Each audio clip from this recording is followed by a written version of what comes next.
Hello, very good evening to all of you.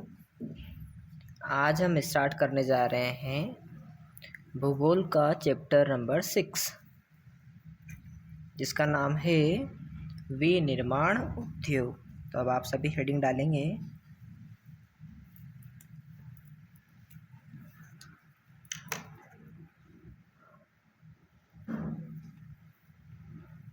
विनिर्माण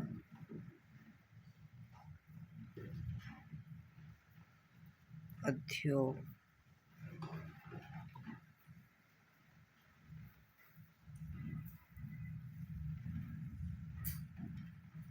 अब देखिए, सबसे पहले हम देखेंगे विनिर्माण उद्योग क्या है कि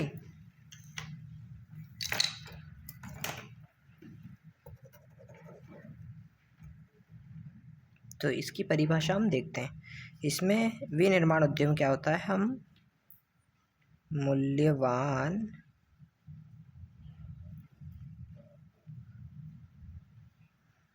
वस्तुओं में परिवर्तन, किसका? कच्चे माल का। क्या है? कच्चे माल का मूल्यवान वस्तुओं में परिवर्तन और बड़े पैमाने पर मशीनों द्वारा उत्पादन, ये होता है विनिर्माण उद्योग में। विनिर्माण उद्योग में हम क्या करते हैं? कच्चे माल को मूल्यवान वस्तुओं में परिवर्तित करते हैं तथा उसका बड़े पैमाने पर मशीनों द्वारा उत्पादन करते हैं। जैसे कपास है, कपास मतलब रुई। कपास से कपड़ा बनाना, गन्ना से चीनी बनाना और लौह अयस्क से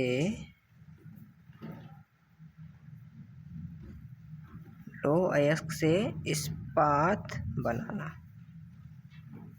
ये होता है विनिर्माण उद्योग।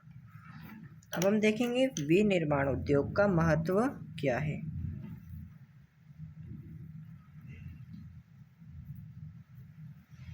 आप हेडिंग डालेंगे विनिर्माण उद्योग का महत्व। तो महत्व में क्या आता है? सबसे पहले इससे कृषि का आधुनिकीकरण होगा। कृषि का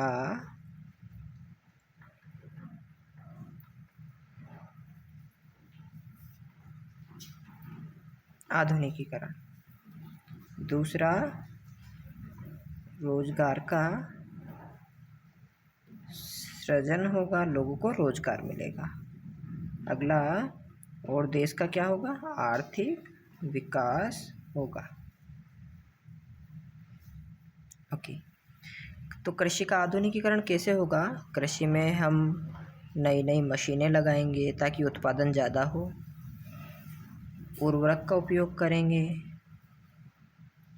तथा कीटनाशक डालेंगे, जिससे कच्चा माल ज़्यादा होगा और उनसे हम मूल्यवान वस्तुएं ज़्यादा बना पाएंगे। रोजगार सृजन कैसे होगा? भाई विनिर्माण उद्योग खोला तो कंपनी में हमने उद्योग, कंपनी में कोई चीज़ बनेगी तो वहाँ पर लोगों को रोजगार मिलेगा, काम मिलेगा। तो इससे कृषि पर निर्भरता कम होगी, कृषि पर निर्भरता कम होगी। द्वितीयक एवं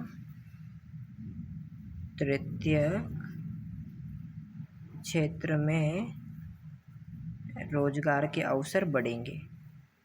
प्राथमिक क्षेत्र में कृषि आती है, द्वितीयक में विनिर्माण उद्योग आता है और तृतीयक में जो भी आप सेवा प्रदान करते हैं।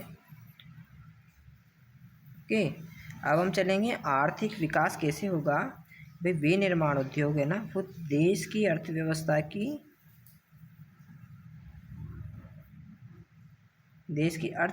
की रीढ़ की हड्डी है और ये गरीबी को भी मिटाता है। गरीबी कैसे मिटाता है? लोगों को रोजगार देकर गरीबी को मिटाता है। ओके, यहाँ तक आप लिखेंगे। इसीलिए मैं आपसे यही कहता हूँ कि अगर कोई नेता आपके पास वोट मांगने आए तो उससे पेंशन राशन की जगह आप उनसे रोज़गार मांगने की कोशिश करें। रोज़गार में भी क्या कि हमारे लिए उद्योग लगाओ, हम वहाँ पर काम करेंगे, पैसे कमाएंगे, तो हम अपने गुजारा भत्ता स्वयं ही कर लेंगे।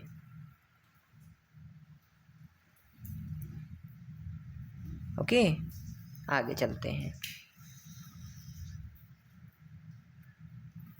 अब हम करेंगे उद्योगों का वर्गीकरण।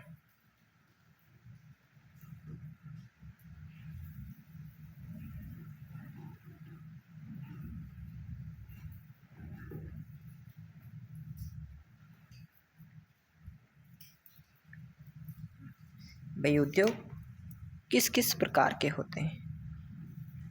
तो सबसे पहले उद्योग देखिए,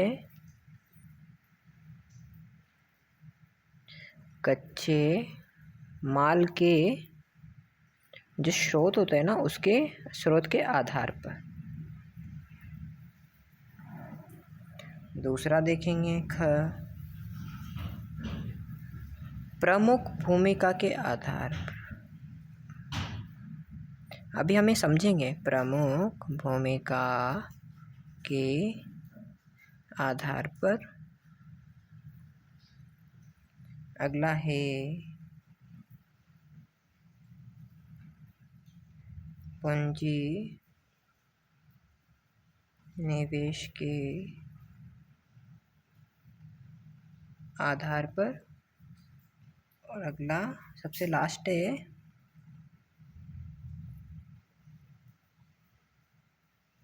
स्वामित्व के आधार पर। आज बाहर बारिश बड़ी अच्छी हो रही है। स्वामित्व के आधार पर आप लिख लेंगे इसे।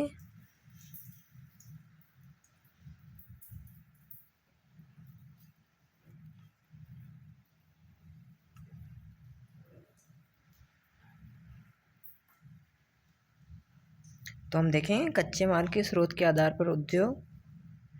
एक तो कृषि आधारित। कृषि आधारित उद्योग, कृषि आधारित क्यों? क्योंकि उसका कच्चा माल कृषि से प्राप्त होता है। जैसे सूती वस्त्र उद्योग, सूती वस्त्र का उद्योग हो गया,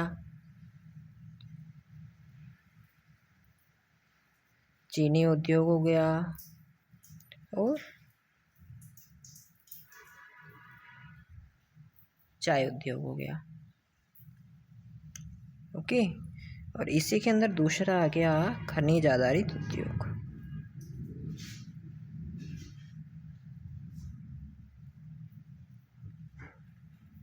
खनिज आधारित, खनिज आधारित में कौन कौन से? लोहा और इस्पात उद्योग हो गया,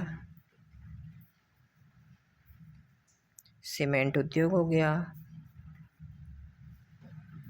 और पेट्रोकेमिकल मतलब पेट्रोल से मिलने वाले विभिन्न उत्पाद, पेट्रोकेमिकल उद्योग।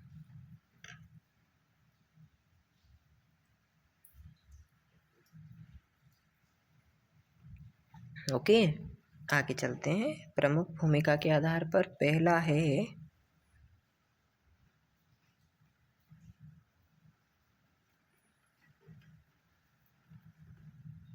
आधारभूत उद्योग। आधारभूत उद्योग अन्य उद्योगों को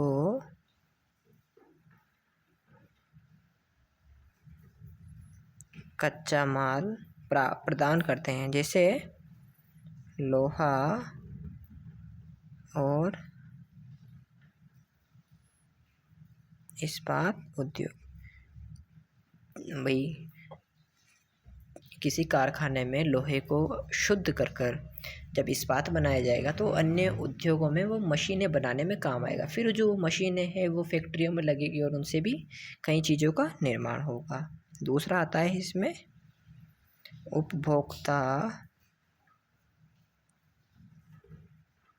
उद्योग, जैसे सीधे उपभोक्ता को उत्पाद बेचना, जैसे चीनी हो गया, टूथपेस्ट हो गया, कागज हो गया इत्यादि।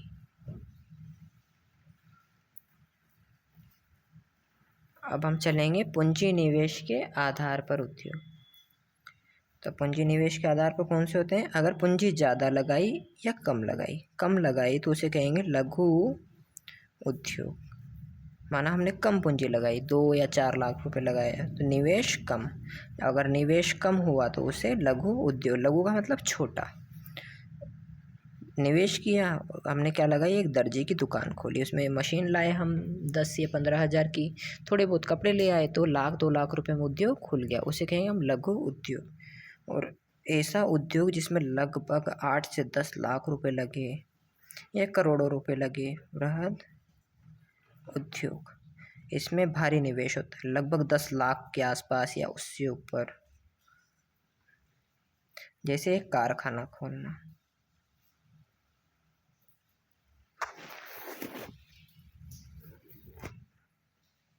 ओके, आगे चलते हैं। स्वामित्व के आधार पर आप समझ सकते हैं कि किस किस का उस पर स्वामित्व है, कौन कौन उसका मालिक है। जैसे सार्वजनिक क्षेत्र के उद्योग,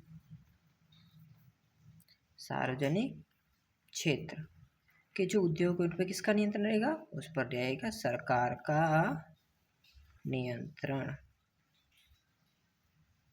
दूसरा है निजी क्षेत्र के उद्योग, जैसे आपकी ये एसीसी फैक्ट्री, इसमें एक व्यक्ति या समूह का अधिकार रहेगा। व्यक्ति या समूह क्या रहेगा? इसका मालिक। ये मालिक है, मालिक लिख लेंगे आप, मालिक। जैसे टाटा ग्रुप हो गया। तीसरा है संयुक्त क्षेत्र के उद्योग, इसमें गवर्नमेंट भी रहेगी प्लस निजी व्यक्ति भी रहेंगे। जैसे oil India corporation, oil India limited, OIL। और सबसे लास्ट है सहकार क्षेत्र के उद्योग, सहकारी क्षेत्र के उद्योग। इसमें अधिकार जिसमें कर्मचारी रहते हैं उनके हाथों में रहता है, कामगारों के हाथों में मालिकाना अधिकार रहता है। आप सभी से लिख लेंगे।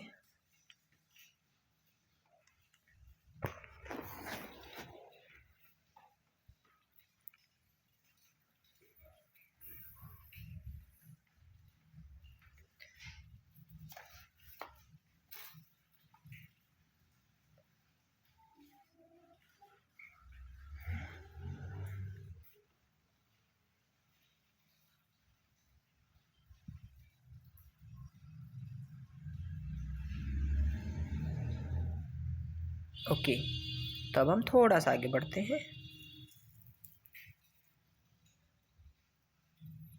हेडिंग डालेंगे उद्योगों की अवस्थिति को प्रभावित करने वाले कारक, कि भाई हमें उद्योग कहाँ लगाने चाहिए। उद्योगों की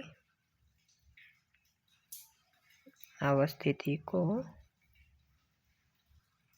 प्रभावित करने वाले कारक कौन से? ओके, तो अब देखेंगे क्या क्या उपलब्ध होना चाहिए एक उद्योग को लगाने के लिए। देखो, पहला कारक है कच्चा माल होना चाहिए, भाई जब तो आप कोई चीज़ बना पाएंगे।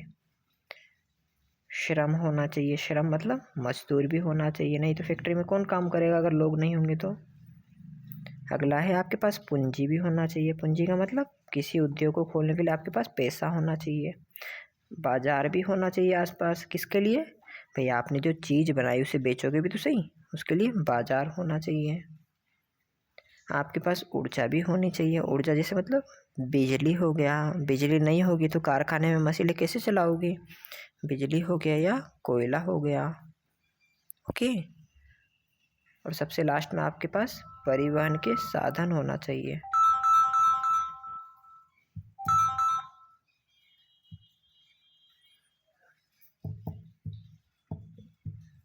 आपके पास परिवहन के साधन भी होना चाहिए।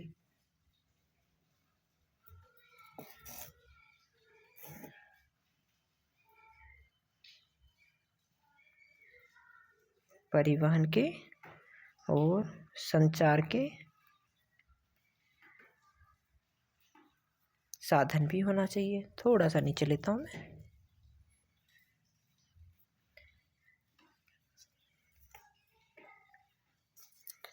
अब भाई उद्योग लगाए हैं हमने तो उससे पर्यावरण प्रदूषण भी होगा।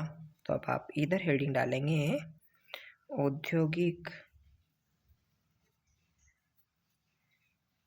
प्रदूषण से पर्यावरण निम्नीकरण और पर्यावरण निम्नीकरण।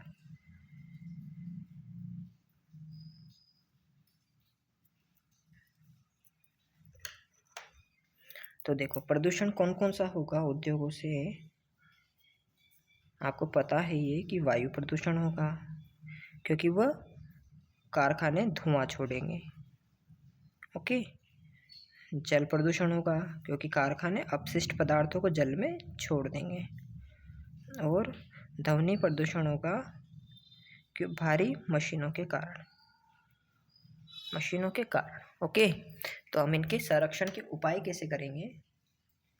हम क्या करेंगे, इन जो औद्योगिक प्रदूषण हो रहा है इससे संरक्षण के उपाय। तो आप यहीं लिखेंगे संरक्षण के उपाय। भाई धुएं को कैसे छोड़ना, हमें स्क्रबर का उपयोग करना। स्क्रबर क्या करता है, धुएं में जो कार्बन के कण होते हैं उनको अपने अंदर ही रख लेता है, तो पर्यावरण में काला धुआं नहीं छोड़ता है।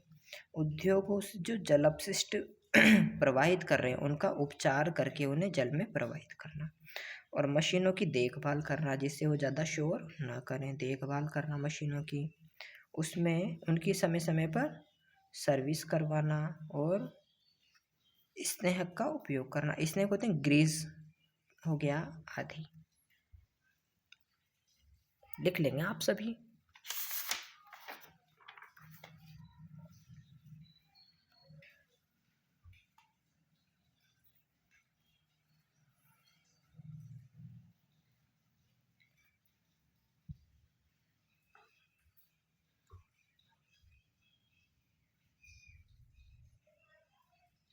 ओके।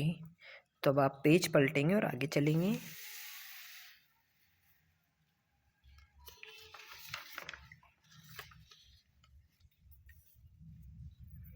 अभी आपने पहले देखा था कृषि आधारित उद्योग को हम थोड़ा सा अंदर चल के पढ़ेंगे।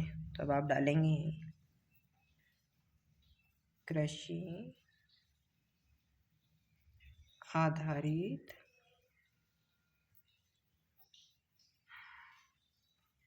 उद्योग, और इसमें हम पढ़ेंगे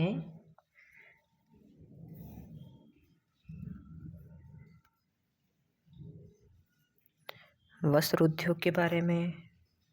फिर हम पढ़ेंगे पटसन उद्योग के बारे में। और सबसे लास्ट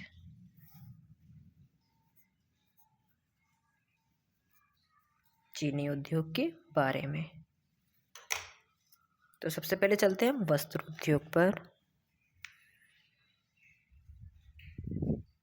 अब देखो भाई वस्त्र सभी पहनते हैं तो इसका औद्योगिक उत्पादन में महत्वपूर्ण योगदान है। ओके। और इसमें भी कौन सा, सूती वस्त्र उद्योग हो गया। सूती वस्त्र उद्योग।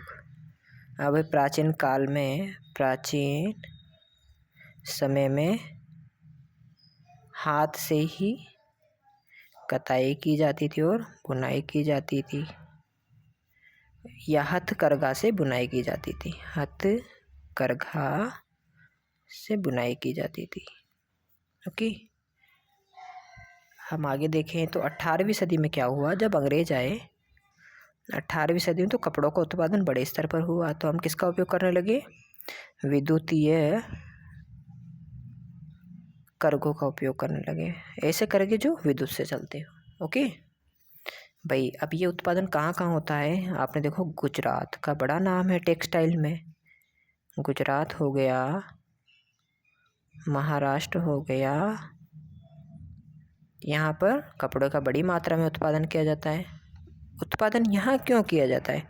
क्योंकि यहाँ उपलब्धता है, कच्चे माल की उपलब्धता है, बाजार की उपलब्धता है, यहाँ पर अच्छे परिवहन के साधन है, यहाँ पर पास ही में आप देखोगे तो पोर्ट भी है, जहाँ पोर्ट की समीपता, पोर्ट क्या, हवाई नहीं सॉरी समुद्री पत्तन, समुद्रों की से जहाज़ के माध्यम से इनका एक्सपोर्ट किया जाता है। अच्छी मात्रा में श्रम उपलब्ध है और जलवायु भी रुई उगाने के लायक है। ओके, अब हम चलेंगे पटसन उद्योग। भारत पटसन का सबसे बड़ा उत्पादक है, सबसे बड़ा उत्पादक है। अब पटसन को जब हम निर्यात करते हैं तो उसमें बांग्लादेश का स्थान पहला आता है। बांग्लादेश दुनिया में सबसे बड़ा पटसन का निर्यातक है, दूसरे देशों को एक्सपोर्ट करता है। और भारत का नंबर आता है दूसरे स्थान पर। भारत सेकंड बड़ा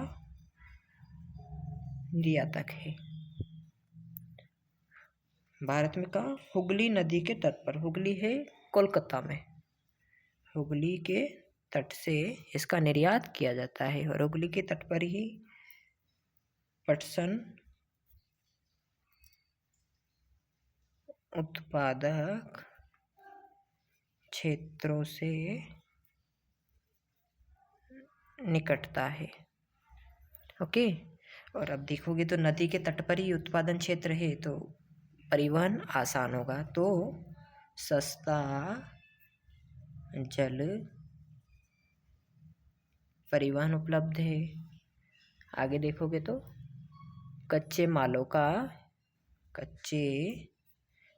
का यहाँ पर मिल भी लगी हुई है। मिलें जानते हैं ना, जहाँ पर इनका उत्पादन किया जाता है, मिल है। कहाँ पर होता है ये? एग्जाम्पल में देखिए भी कहाँ कहाँ होता है, तो वेस्ट बंगाल, पश्चिम बंगाल में होता है, उड़ीसा में होता है, बिहार में होता है और यूपी में इत्यादि जगहों पर पटसन का उत्पादन होता है। सबसे लास्ट बचता है हमारे पास चीनी उद्योग। चीनी का उत्पादन में भारत सेकंड स्थान पर है, सेकंड स्थान पर आता है। भारत अधिकांश जो गन्ना उगता है उससे वो गुड़ बनाता है एवं खांड के उत्पादन में भारत का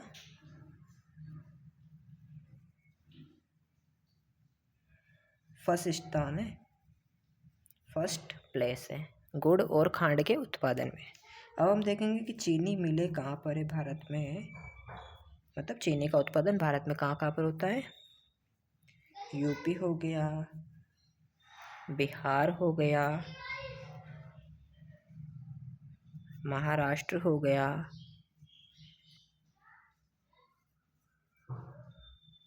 कर्नाटका हो गया,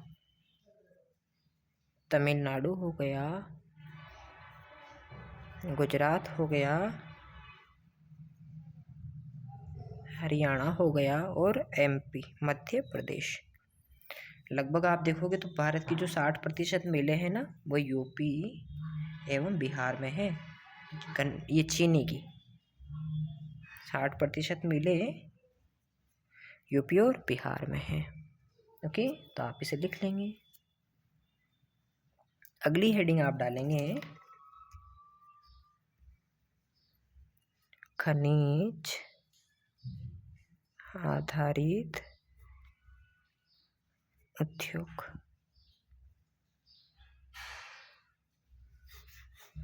पहले आप ये लिख लेंगे आराम से।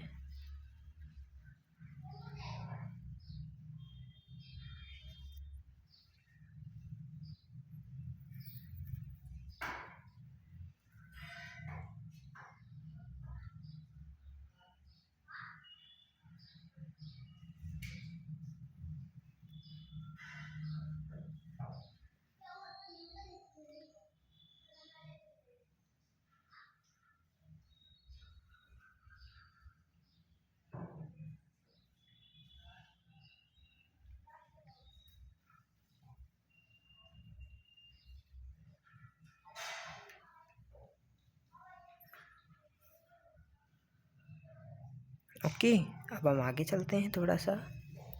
खनिज आधारित उद्योग, भाई इसमें कच्चा माल क्या होगा? इसमें कच्चा माल होगा खनिज, कच्चा माल, खनिज एवं धातु। ओके, अब देखो कच्चे माल से क्या बनाएंगे हम? लोहा तथा इस्पात उद्योग हो गया। अगला है एल्युमिनियम प्रगलन हो गया। अगला है रसायन उद्योग हो गया, मानो कोई केमिकलों का हम उद्योग कर रहे हैं, रसायन उद्योग हो गया। उर्वरक उद्योग हो गया।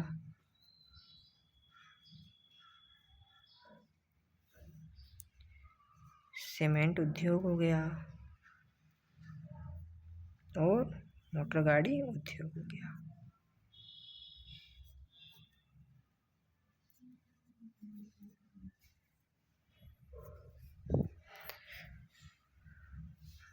तो आप ये सभी लिख लेंगे।